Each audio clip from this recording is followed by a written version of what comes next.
Good afternoon, folks. JB here with you live on the WFLA Now Stream Center. Good afternoon to wherever you are joining us from. We are getting ready for a 4 o'clock Eastern Time press conference from Hillsborough County, Florida. Actually, our second live stream from Hillsborough County, Florida today. And there is some interest as far as the connection between the first press conference and the second, but more on that in just a moment.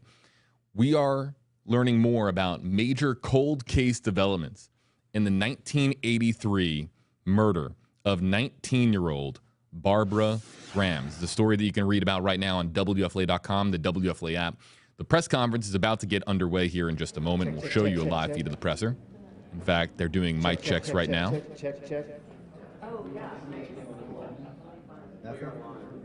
So this is expected to begin momentarily, but let's, for our YouTube live audience, our WFLA.com, WFLA app audience, let us just take a moment to explain exactly a little bit more about the 1983 tragic murder of Tampa teenager, 19 years old, Barbara Grams, seen here on the right side of your screen. Now, she was killed in 1983, her body found in August of that year. The case itself was not originally considered to be a cold case. You're seeing here some video of some of the work that has been done recently. This video provided to us by the state attorney's office in Hillsborough County. But this originally was not a cold case. 19-year-old Barbara Grams, there was an arrest in the case, and that arrest was of the man here, Robert Dubois, who later on would be exonerated.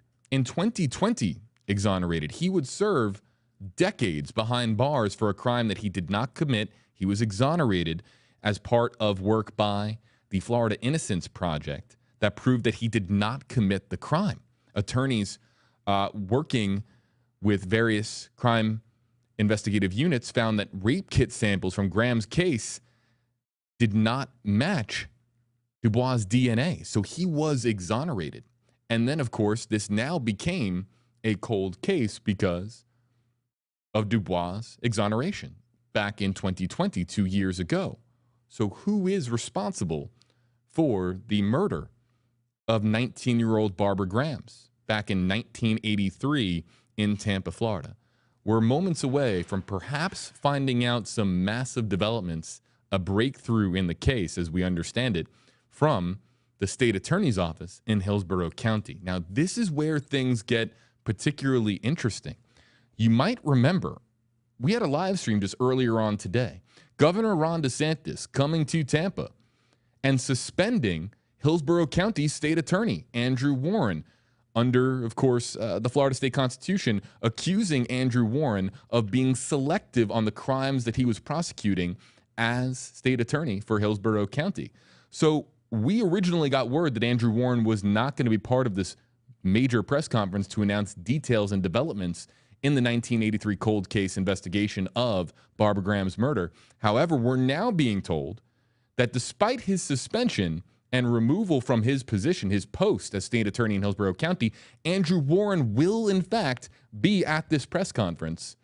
Very interesting, considering, of course, that he was removed just hours earlier through executive order by Florida Governor Ron DeSantis. So we're back here with you live, and moments away from this press conference getting underway from Hillsborough County.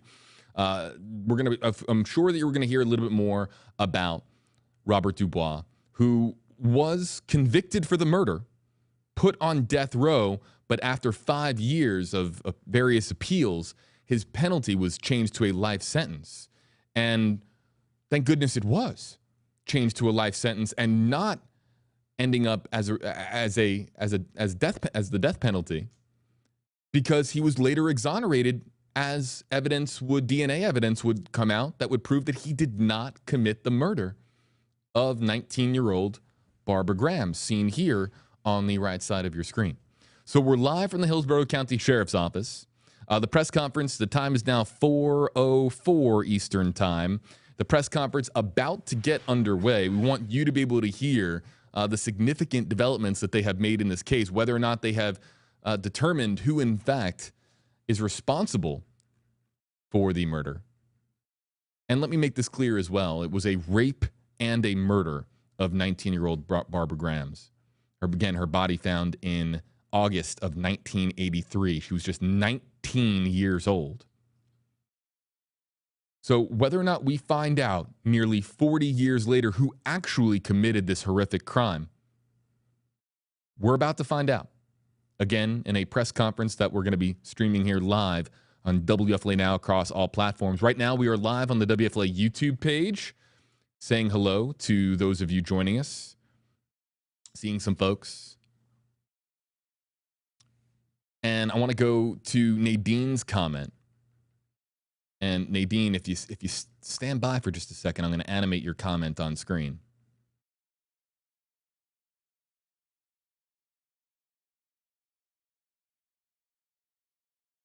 Let's bring in Nadine's comment from the WFLA YouTube Live comment section. And here it is. Nadine saying, #KJB, so sad this man served time for a crime he did not commit. And hopefully I can animate it on screen. Stand by, Nadine.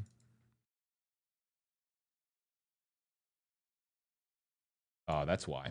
Hold on, you guys. There it is.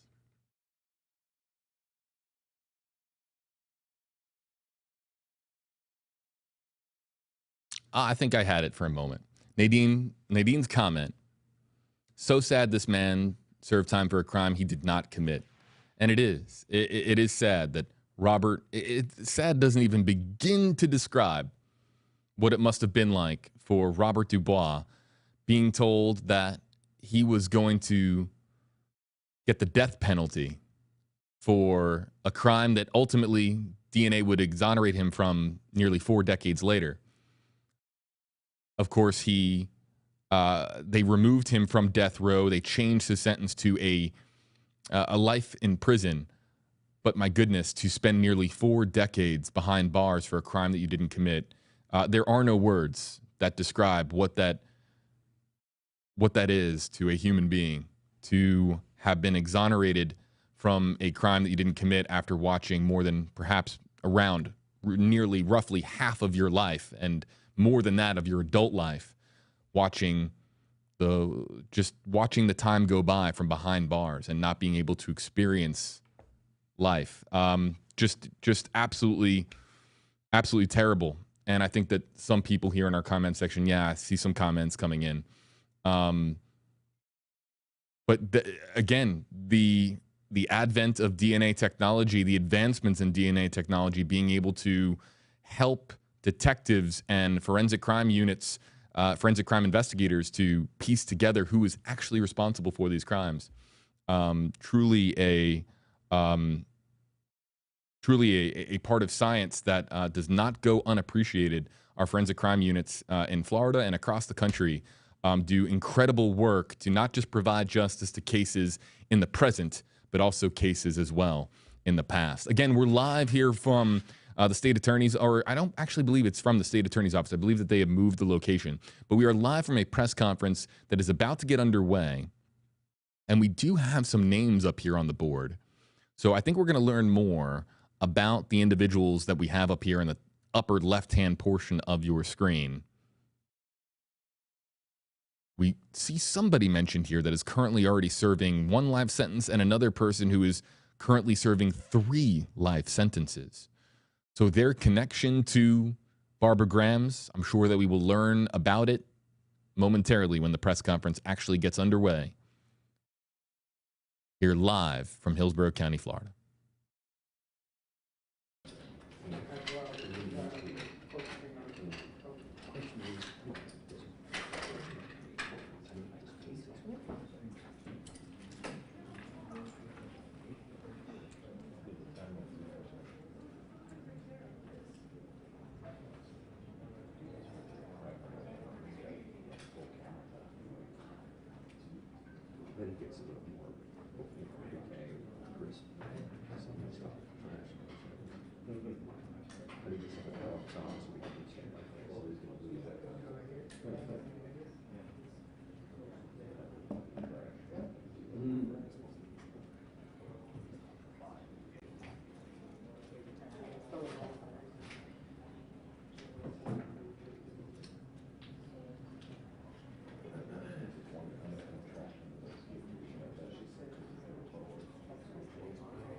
everybody. We're going to be starting shortly. Just want to give everybody a heads up. Thanks for everybody's patience. It's a few minutes after 4, but we're going to be starting shortly. So, heads up.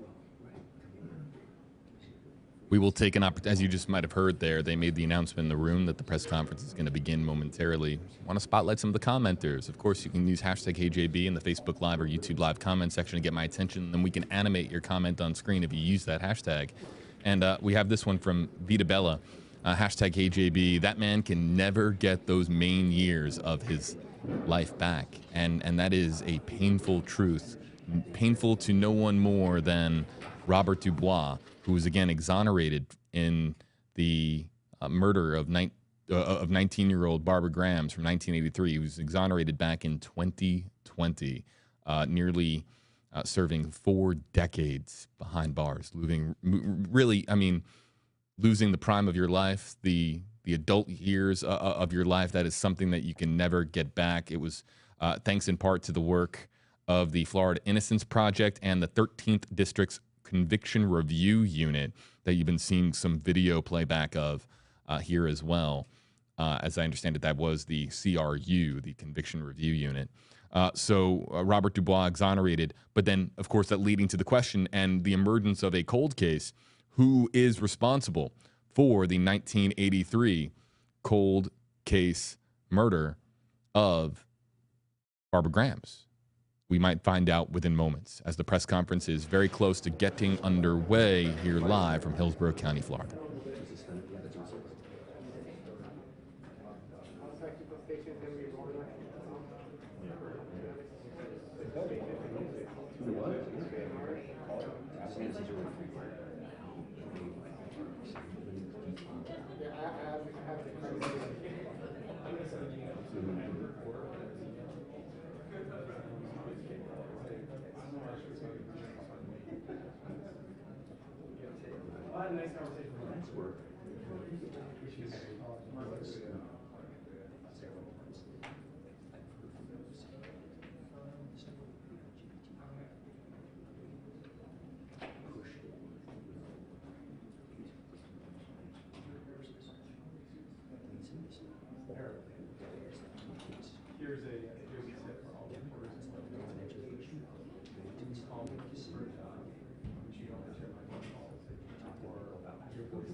You are looking here at the recently suspended state attorney for Hillsborough County. That is Andrew Warren, who, again, if you missed our previous live stream on WFLA Now, was suspended by Governor Ron DeSantis in his visit today to Tampa, Florida. Andrew Warren was said to not be speaking at this press conference, but then it was released to WFLA soon beforehand that he would, in fact, be here. Again, suspended by executive order by Governor DeSantis, speaking here today on the cold case developments in the 1983 murder of Tampa teen Barbara Grams. Hey, good afternoon, everyone. Thank you for being here. So I know you want to talk about the governor's latest political theater, but I've already put out a statement on that. And right now, we're going to talk about what we were scheduled to talk about today, a cold case from 1983. We owe that to the victims and their families. After I talk about that case, and after I take questions about that case, I'll briefly address the governor's presidential campaign. I'm joined today by Linda Sheffield. In 2018, my office created a conviction review unit to find and fix wrongful convictions. 2 years ago, that unit exonerated Robert Dubois. He'd spent 37 years in prison for a rape and murder that he did not commit. Our investigation found DNA evidence that established Robert did not murder Barbara Grams. However, that DNA evidence did provide new leads and launched a fresh investigation. I'm here today to announce the results of that investigation. We have identified the two men who actually murdered Barbara Grams 39 years ago. They are still alive, and they will finally face a reckoning for what they've done. And in another breakthrough for justice, we've determined that the two men who raped and murdered Barbara Grams raped and murdered another woman in Tampa in 1983, a crime that has gone unsolved for nearly 40 years. The victim in that second case is Linda Lanson. Additionally, these men are subjects in other cold case investigations from the same time period in the Tampa Bay area. Let me talk for a minute about our conviction review unit. When we created our CRU, as it's called, it was the first in Tampa Bay and one of the first in Florida. And the CRU reviews plausible claims of innocence. It's there to safeguard against wrongful convictions. In nearly every case, the CRU confirms that the system got it right and the right person is locked up. But as we see today, in the rare case where an innocent person is convicted, it means the actual criminal got away with a crime. But for these victims, that stops now. It's extremely rare for exonerations to be followed by the prosecution of the actual perpetrators. But earlier today, a Hillsborough County grand jury returned 2 indictments charging 2 men in the rape and murder of Barbara Grams and Linda Lanson. We can now prosecute these men, and we will. Now, law enforcement detectives have been critical in the 2-year effort to get us here today. These detectives carried these investigations forward from Tampa Police, the Florida Department of Law Enforcement, and the Hillsborough County Sheriff's Office. And we shared one belief. This is why we put in all this work. This is why we're here today. To show Barbara and Linda are not forgotten. They deserve justice. Their family deserves justice, and our community deserves it. Let me explain how we got here. When we found and fixed the wrongful conviction, we didn't stop. We got to work. With our law enforcement partners working together, this is how we solved the cold cases. In short, the DNA sample in the Barbara Grams case did not contain any material from Robert Dubois, but it did include material from 2 other men. There's a national database containing DNA samples of certain convicted felons, and that database generated 2 leads. One on Amos Robinson, and the second on Abron Scott. Both these men, Amos Robinson and Abron Scott, are currently serving life sentences in Florida prison for a murder they committed in Pinellas County in October of 1983. FDLE and TPD detectives started putting in the hours. They gathered more evidence. They built a case that we could bring to court to prosecute for the murder of Barbara Grams. And our conviction review unit supervisor, Teresa Hall, ended up reaching out to the Hillsborough County Sheriff's Office to ask them to open a cold case investigation into Linda Lanson. With leads on Robinson and Scott, they were able to open that cold case, and as a result of those detectives' fantastic work, we can now finally deliver answers for Linda's family and peace for her soul.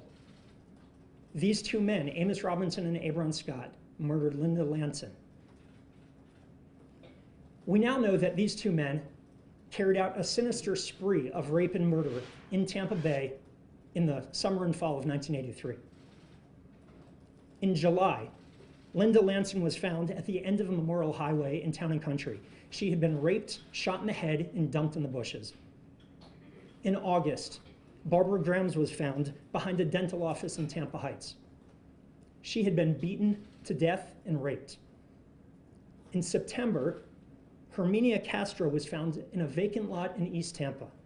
She had been shot and put in the trunk of a car, which was then set on fire. And in October of 1983, Carlos Orellana was found in the woods in Oldsmar.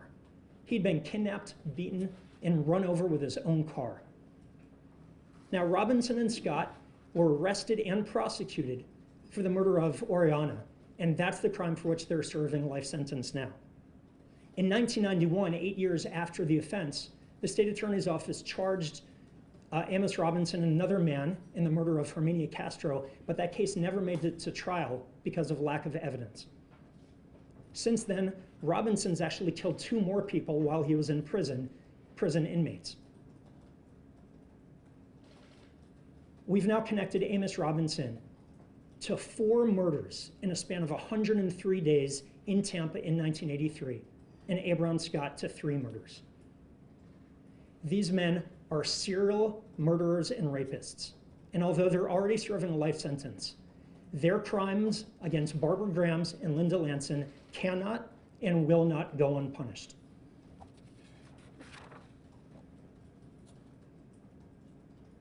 These 2 victims were wonderful and kind women, and our community lost so much when they were taken from us. Linda Lanson was a freelance photographer. She was born in New York. She moved to Tampa as an adult. She left behind a 7-year-old daughter. Barbara Grams was a friendly, outgoing teenager who worked at the mall. 2 amazing spirits taken from us in a terrible way. It's hard to put into words how meaningful it was for me to be able to share with Barbara's brother and with Linda's niece and daughter that after decades of false closure, or no closure at all, they finally had the answers that they deserved. Barbara's brother has elected not to talk with the media. We ask that you respect his privacy. Linda Sheffield, here, is Linda Lanson's niece. They were close friends and roommates, and Linda has lived with the pain of loss and uncertainty for the past 39 years. We're honored to have her here. These investigations have taken more than 2 years. It's been a massive undertaking. And again, I want to thank the law enforcement detectives who assisted and carried these investigations forward. They lend a voice to victims who can't tell their own story, and we wouldn't be here today without their work. I also want to acknowledge a few members of the state attorney's office. Assistant State Attorney Teresa Hall began pulling at the threads of the Grams case more than 3 years ago, unraveling a wrongful conviction. She quarterbacked the cold case investigations with the law enforcement agencies. In addition, investigator Ray Estevez and legal assistant Candy Perry have been instrumental in the state attorney's office work. But above all, I want to thank the victims' families. For 37 years, the Grams family had false closure based on a false story. For 39 years, Linda Lance's family has had no answers at all. Carrying this unimaginable grief, they've been so patient and understanding as we work towards this day today.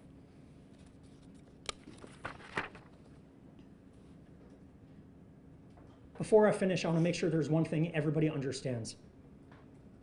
The only person who benefits from a wrongful conviction is the actual criminal who got away with the crime. Let me be clear. Today's indictments would not have happened but for the work of our conviction review unit. A prosecutor's search for justice never ends. This painstaking work, our CRU retracing every step from a conviction 39 years ago has not only freed an innocent man, but it's led to solving not one, but 2 murders from 39 years ago. This shows the power of a conviction review unit to right wrongs, to uncover truths, and to deliver justice to victims and their families, even after 40 years. With that, I'd like to allow Linda to share some of her thoughts.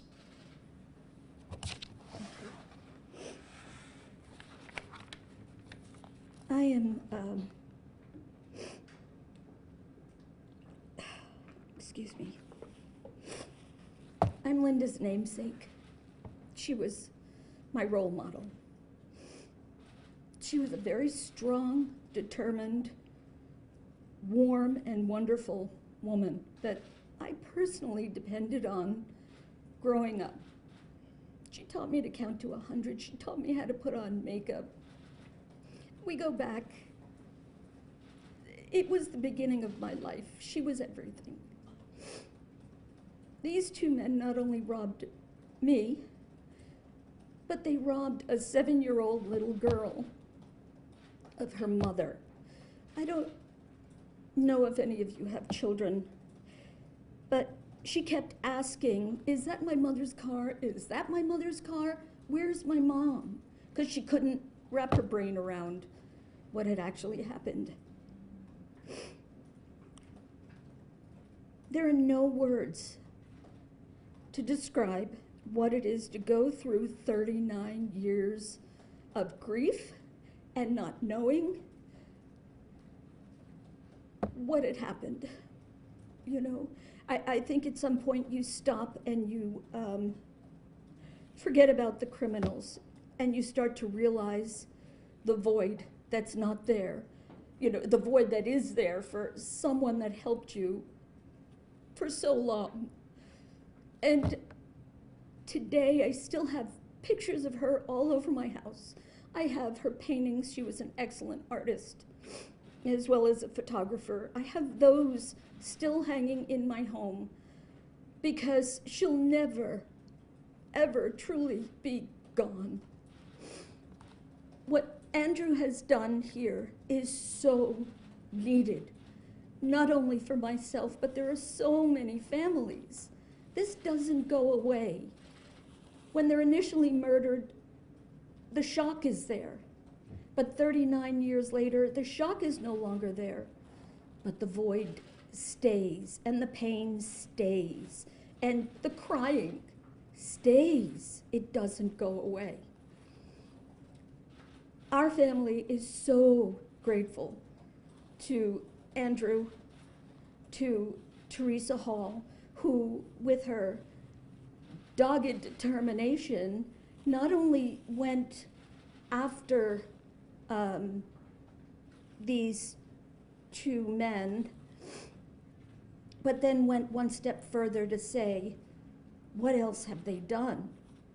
And that brought us answers that honestly we never thought we would get. We really never thought we would get. So we just grieved quietly. I hope, I don't know that I'll have closure because it's no longer about them. It's about, it's still about the loss, really. You know, I miss her very, very much every day. So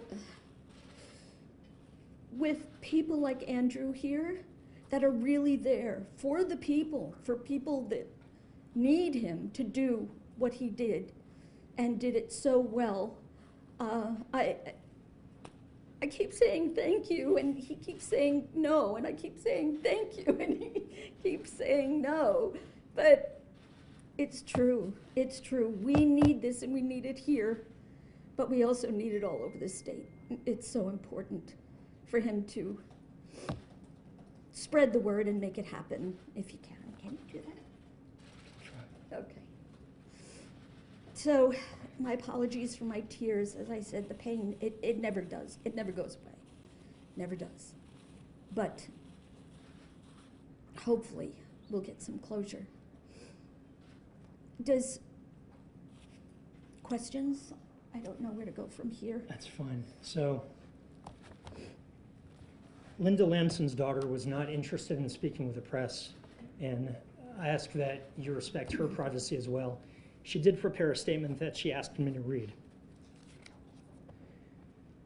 I want to thank 3 people for their interest and their diligence in finding the murderers of my mother. First, attorney Teresa Hall, whose work for innocence and justice in these long-forgotten cold cases is inspiring. Second, State Attorney Andrew Warren, whose diligence and compassion have helped us through this horrendous experience. Third, Special Investigator Dan Bendig, whose tenacity and persistence will not be forgotten. For me, the loss of my beautiful mother will remain a walking nightmare. Excuse me. For me, the loss of my beautiful mother will remain a waking nightmare, but I thank them for at least bringing me some closure. Before we take questions, we had some information about the timeline and the defendants. Can I go with you? Yeah. Thank you. We got this slide that shows the 2 defendants, their criminal record. Oh.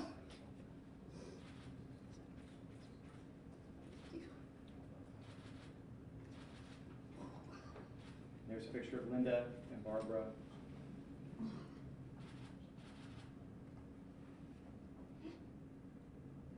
I'll leave it up for just a few more seconds if you want to grab a shot of it. I can also put it up again later.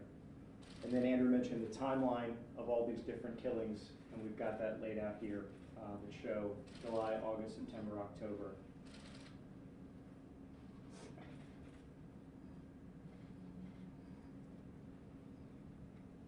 Again, we'll leave it up for a few more seconds, let you get some images. I can put this back up at the end for anyone who wants to get another shot of it. I'll cycle back through just really quickly in case you need from.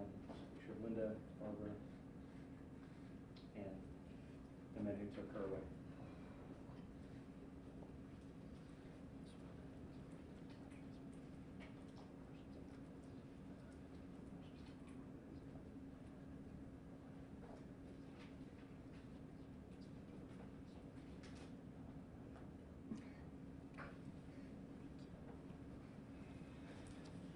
Happy to answer any questions about these cases. Can you talk about the advancements in DNA and technology that made this possible? Because otherwise, an innocent person would still be in jail right now. The work of the CRU is to dig, to figure out what happens in a case, and in those rare cases where we have a wrongful conviction, to fix it.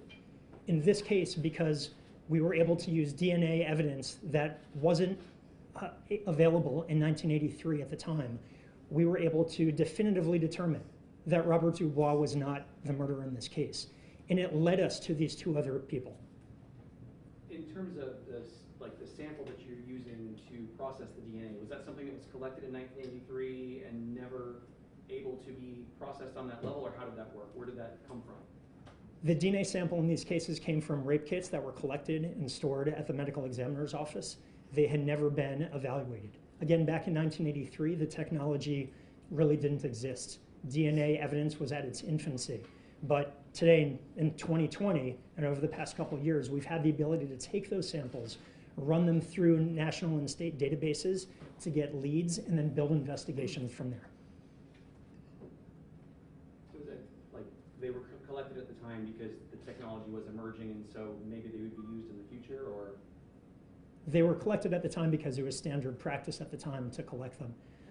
Why they sat unearthed for nearly 4 decades until my conviction review unit thought to actually look and do something about it is a question for the cosmos, I guess. And to you, I know you said that, it doesn't get easier. People say time heals, but that's not the case with grief. Can you talk about what this day and moment means to you? You know, it's interesting. Your perspective changes on murder. Initially, like I said, when it happened, it was shock and disbelief, whereas now it's more retrospective, so it does change. This is a day that I never, ever thought would come. So to be able to have somebody accountable for what they did, not only to my aunt, but to everyone else that they, and every other family that they touched, is beyond anything I would have expected. It means everything to me. And as the days go by, it means more and more. Maybe I'm slow on the uptake, but this has been incredible. And I know that Andrew will continue, I hope, to give this calm to other families, because there are so many that need it. There's nothing worse than living with that for 40 years. It's incomprehensible. So this is a beginning to closure, which I still don't feel. Linda, could you spell your last name for us? Sure. Sheffield.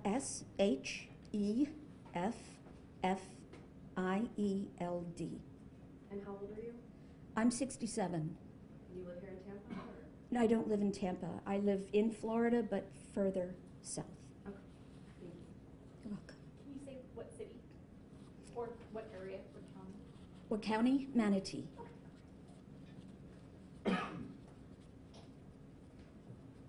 Any other questions on the cold cases?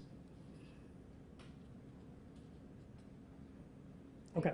I do have a question Yes. for Linda, but it is going to lead into what you were about to ask next. I just want to know if you have any thoughts on the governor's announcement impacting this moment for you today. I would have to say no comment. Thank you. I'm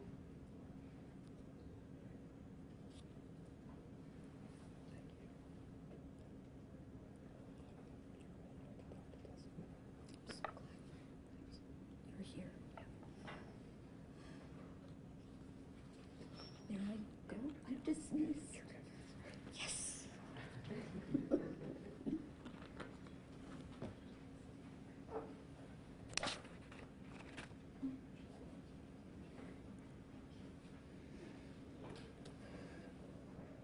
Anything else anyone want to ask about? Sir, can you describe the moment you found out? Where were you? How were you informed? What, from your perspective, went down from where you were and then where you were taken? Who gave you the news and what happened right after that? Were you surprised? I was shocked at the blatant violation of one of the most fundamental principles of our democracy, that the people, the voters, get to elect elected officials. I've been elected twice to serve as state attorney, and I've served as state attorney and I've done it well. Crime is down. We're protecting people's rights. We have fought so hard for public safety and fairness and justice. If the governor thinks he can do a better job, then he should run for state attorney, not president. Sir, can you describe where you were and what happened and how you got the news and what happened after that? I was doing the work that I was elected to do as state attorney. I was focused on delivering justice to Linda and her family that they've been waiting 39 years to get.